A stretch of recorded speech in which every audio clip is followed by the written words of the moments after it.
आज मैं काइनेमेटिक्स से रिलेटेड ग्राफ को डिस्कस करूंगा, जिसमें मैं वन डायमेंशनल मोशन के सारे ग्राफ्स क्लियर करूंगा, जो आपका पूरा बेसिक्स A to Z पूरा आपका क्लियर कर देगा। और मैं IIT और जितने भी अच्छे क्वेश्चन है सब लगाऊंगा। तो आइए स्टार्ट करते हैं kinematics related to one dimensional motion का सारा ग्राफ हम यहाँ डिस्कस करते हैं। तो पहला आते हैं यूनिफॉर्म मोशन। इसका पार्ट ए है यूनिफॉर्म।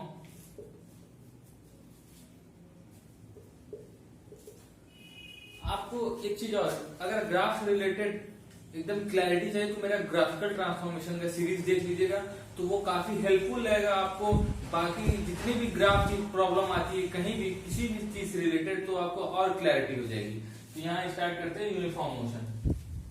यूनिफॉर्म मोशन यानी कि मान लीजिए आपका तीन इक्वेशन रहता है। क्या क्या रहता है? v equals to u plus at, v square equals to u square plus 2as, और s equals to ut plus half at square, where a is acceleration, v is final velocity, u is initial velocity और s is displacement। तो uniform motion मतलब क्या? Uniform motion यानी कि velocity आपका constant, यानी कि v कांस्टेंट। तो हम लोग क्या जानते हैं? dv by dt किसी कांस्टेंट नंबर का क्या होगा? 0।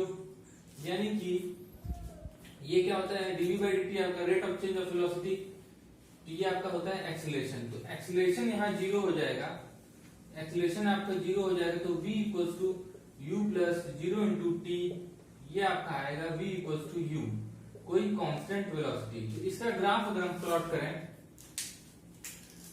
इसका ग्राफ प्लॉट करेंगे, मान लीजिए इधर वेलोसिटी v रखते हैं और इधर आपका टाइम t रखते हैं, तो ये आपका ग्राफ कुछ इस तरह का बनेगा। v की वैल्यू हमेशा कांस्टेंट बनी रहेगी और ये u के इक्वल होगी, जो इनिशियल वेलोसिटी होगी वो मेंटेन रहेगी through out the journey of motion. और देखिए एक चीज और इसमें बेसिकली ये है कि आपका t always greater than 0, t always greater than equals to 0 किसी पर्टिकुलर इंस्टेंट पे। जैसे यहाँ से मोशन स्टार्ट हो तो t 0, t की वैल्यू कभी निगेटिव नहीं होगी। तो जितना भी हम लोग ग्राफ ड्रॉ करेंगे वो कभी negative x t less than 0 के लिए कभी भी नहीं कंस्ट्रक्ट किया जाएगा। हमेशा इधर पॉजिटिव ही कंस्ट्रक्ट होगा, ऊपर नीचे हो सकता है लेकिन हमेशा इधर ही कंस्ट्रक्ट होगा। अब देखते हैं, अब हम प्लॉट करेंगे s और t के बीच रिलेशन। s इधर, t इधर। अब देखिए a आपका 0 हो गया था, तो s इक्वल्स टू क्या आएगा? ut, ये हाफ 0 इंटू टी स्क्वायर, तो ये आ गया s equals to ut। ut आ गया मतलब क्या? y इक्वल्स टू एक तरह से mx का ग्राफ है, वह स्लोप क्या है?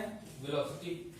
तो ये देखिए ये ऐसे जाएगा और इस लाइन का यानी कि ds बाई dt, यहां से देखिए ds बाई dt, ये क्या आएगा आपका? u आएगा, यानी कि डिस्प्लेसमेंट टाइम ग्राफ का स्लोप आपका क्या बताएगा? वेलोसिटी बताएगा।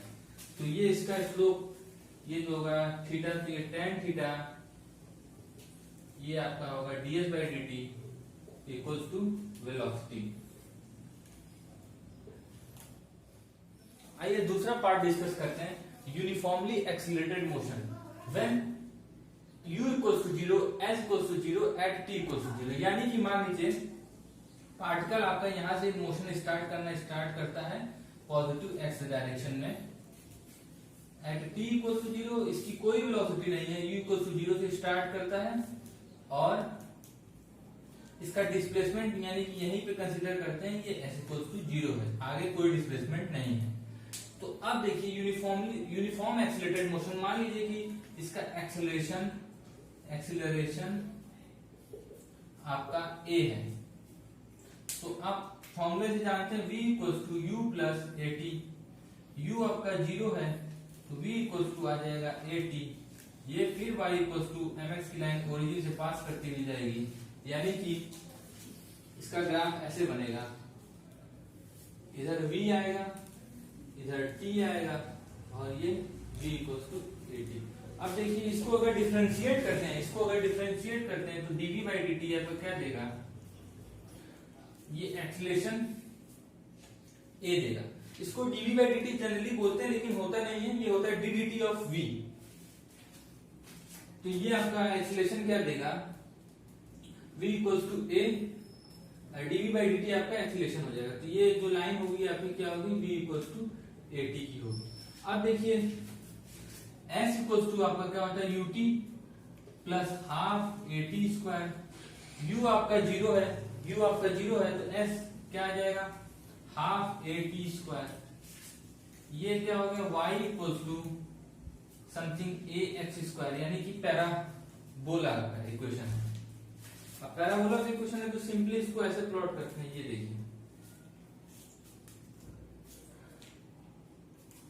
अब इधर s लिखते हैं, इधर t लिखते हैं, तो ये कैसे जाएगा, जैसे जैसे t की वैल्यू बढ़ेगी यानी कि डिस्प्लेसमेंट की वैल्यू बढ़ेगी।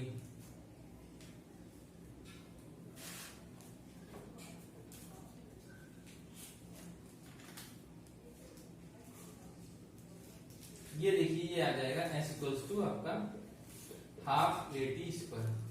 अभी हम पिछला कंडीशन देखे थे क्या, ds बाई dt आपका वेलोसिटी दे रहा था, तो ds बाई dt इसको डिफरेंशिएट करेंगे हाफ इंटू a इंटू ये आ जाएगा 2t, तो ये 2 से 2 कैंसिल, ये आ गया आपका v equals to 80, v equals to 80 आ गया। देखिए यहाँ पे v इक्वल्स टू 80 है, यानी कि at t equals to 0, t equals to 0 आपका क्या है, u इक्वल्स टू 0 है। t इक्वल्स टू 0 यानी कि u इक्वल्स टू 0, यानी कि ds बाई dt, यानी कि वेलोसिटी आपका एट t इक्वल्स टू 0 पे क्या है, एट t इक्वल्स टू 0 पे u आपका 0 है, इनिशियल वेलोसिटी 0 है।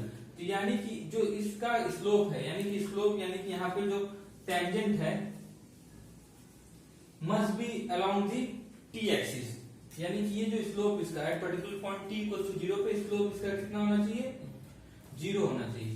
तो ये आपको सेटिस्फाई करेगा u इक्वल्स टू 0 की कंडीशन। तो ds by dt at u t equals to 0 must be 0 because initial velocity of particle is 0। आइए इसका नेक्स्ट कंडीशन डिस्कस करते हैं। मान लीजिए दिया है क्या, uniformly accelerated motion u does not equals to 0, यानी कि इनिशियल वेलोसिटी 0 नहीं है, at t equals to 0 s equals to 0, displacement इसका 0 कंसीडर किया गया है at t equals to 0। तो देखिए आपका जब ये t equals to 0 यहाँ पे होगा तो आपका पार्टिकल के पास वेलोसिटी कुछ इनिशियल वेलोसिटी है, क्योंकि यहाँ पे दे चुका है इनिशियल कंडीशन की u does not equals to 0, यानी कि मान लीजिए u नॉट वेलोसिटी है, तो u नॉट वेलोसिटी से मोशन स्टार्ट करेगा, लेकिन क्या है यूनिफॉर्मली एक्सीलरेटेड मोशन, यानी कि इसका स्लोप जो है वो कांस्टेंट होना चाहिए through out the time period of motion. तो ये तो कांस्टेंट ही है, थीटा स्लोप इसका कांस्टेंट है, तो ये आपका कंडीशन हो गया कि यूनिफॉर्मली एक्सीलरेटेड मोशन, ये v और t के बीच का कंडीशन हो गया। अब देखिए यहाँ पे ये s और t के बीच ग्राफ, डिस्प्लेसमेंट और टाइम के बीच ग्राफ बनाया गया। तो यहाँ देखिए s equals to u not t plus half t square, तो ये तो इक्वेशन आपका पैराबोला का है, पैराबोला का इक्वेशन मैंने बना दिया। अब देखिए स्टार्टिंग में वेलोसिटी आपकी 0 नहीं है, तो यानी कि ds बाई dt आपका क्या आएगा, u not plus half into a into 2at, अरे सॉरी 2t, तो ds by dt at t equals to 0 आपका क्या आएगा, ये देखिए 0 हो जाएगा u नॉट, यानी कि स्लोप आपका 0 नहीं हो रहा है एट t इक्वल्स टू 0, यानी कि स्लोप आपका 0 नहीं हो रहा है, यहाँ पे t इक्वल्स टू 0 पे स्लोप आपका क्या आ रहा है, u नॉट आ रहा है। तो यहाँ पे ग्राफ भी इस तरफ होना चाहिए कि इसके t इक्वल्स टू 0 पे जो टेंजेंट ड्रॉ करे वो ये जो टाइम एक्सिस है उसके अलोंग नहीं होना चाहिए, यानी कि उसमें देखिए पिछले कर्व में और इसको ऐसे नीचे से करते हुए ड्रॉ किया गया ताकि स्लोप इसके अलोंग हो जाए, लेकिन अब ये स्लोप ये कुछ ऐसे होगा, ये इधर टेंजेंशियली ऐसे निकलेगा। तो ds by dt at t equals to 0 u not condition है, यानी कि वेलोसिटी 0 नहीं है at t equals to 0। तो ये ग्राफ इसका इस तरह से प्लॉट होगा, बहुत ही सिंपल है। आगे का कंडीशन डिस्कस करते हैं। आइए इस एक नेक्स्ट कंडीशन, ये जो कंडीशन इसको डिस्कस करते हैं, uniformly retarded motion after some time velocity इसकी क्या हो जा रही है, जीरो हो जा रही है। After some time velocity zero हो जा रही है। तो मान लीजिए at initial t equal to 0 पे वेलोसिटी u है, जैसे जैसे टाइम आपका एक्सटेंड करेगा तो एक्सीलरेशन चूंकि नेगेटिव है, रिटार्डेड मोशन है, तो ये वेलोसिटी आपकी यहाँ पे मान लीजिए t नॉट टाइम पे जीरो हो जा रहा है। तो अब इसका ये तो वेलोसिटी टाइम ग्राफ हो गया। अब इसका डिस्प्लेसमेंट टाइम ग्राफ क्या होगा, ये देखिए ये कर्व ऐसे, तो ये इसी कंडीशन को मैं बाद में डिस्कस करूंगा कि कभी कर्व आपका ऐसे बन रहा है, कभी कर्व ऐसे बन रहा है, इसको मैं बाद में डिस्कस करूंगा। दोनों पैराबोला ही है, लेकिन इसको नेक्स्ट वीडियो में डिस्कस करेंगे कि क्यों हो रहा है ये। अभी फिलहाल केवल इसको ये करते हैं। एट टी नॉट आपकी वेलोसिटी जीरो हो गई, तो यहाँ पे ये देखिए at t not ds by d t at t equal to t not must be equal to zero. यानी कि यहाँ पे देखिए, यहाँ पे जो टेंजेंट ड्रॉ करेंगे वो इसका स्लोप क्या होना चाहिए, ये जीरो होना चाहिए। चूंकि है तो ग्राफ ड्रॉ करने में ये चीज हमको ध्यान में रखना है कि यहाँ पे देखिए वेलोसिटी आपकी जीरो हो रही है, तो एट टाइम टी नॉट, तो यहाँ at time t not ds by d t at t equal to t not must be equal to zero. और ये आपका पैराबोला का इक्वेशन रहेगा, रिटार्डेड मोशन है। इसके नेचर को अभी आगे नेक्स्ट वीडियो में डिस्कस करेंगे, क्यों ये कॉन्केव डाउन है, कॉन्केव अप रहेगा, क्या कंडीशन है, उसको भी डिस्कस करेंगे। फिलहाल इसका कॉन्सेप्ट यही है पूरा। इसमें देखिए ये क्या condition, uniformly retarded and accelerated in opposite direction. यानी कि मान लीजिए पार्टिकल आपका यहां से स्टार्ट किया, इसकी इनिशियल वेलोसिटी आपका कुछ यहाँ पे u थी, ये इसको यहाँ पे आते आते यहाँ पे देखिए वेलोसिटी जीरो होगी, यहाँ पे वेलोसिटी जीरो होगी at t equal to t not पे, यहाँ कर लेते हैं। यहाँ वेलोसिटी आपकी जीरो होगी, ये u से यहाँ पे वेलोसिटी आपकी ये जीरो होगी। अब क्या है, चूंकि एक्सीलरेशन निगेटिव डायरेक्शन में कंटिन्यूली एक्ट कर रहा है, तो अब ये क्या होगा, पार्टिकल पीछे आना स्टार्ट करेगा और मान लीजिए आफ्टर कुछ टाइम इसका डिस्प्लेसमेंट जीरो हो जाएगा, पीछे आना स्टार्ट करेगा यहाँ से, क्योंकि एक्सीलरेशन तो हमेशा नेगेटिव डायरेक्शन में लग रहा है, तभी तो इसकी वेलोसिटी u से फाइनल वेलोसिटी जीरो हुई है।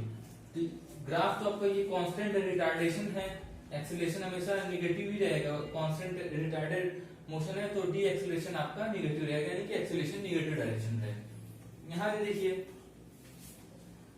Eight t equal to t not, यहाँ पे टी नॉट पे t equal to t not पे स्लोप देखिए ds बाई डी टी, यहाँ पे ds बाई डी टी आपका ये जीरो होगा, पार्टिकल की वेलोसिटी जीरो होगी यहाँ पे t equal to t not पे।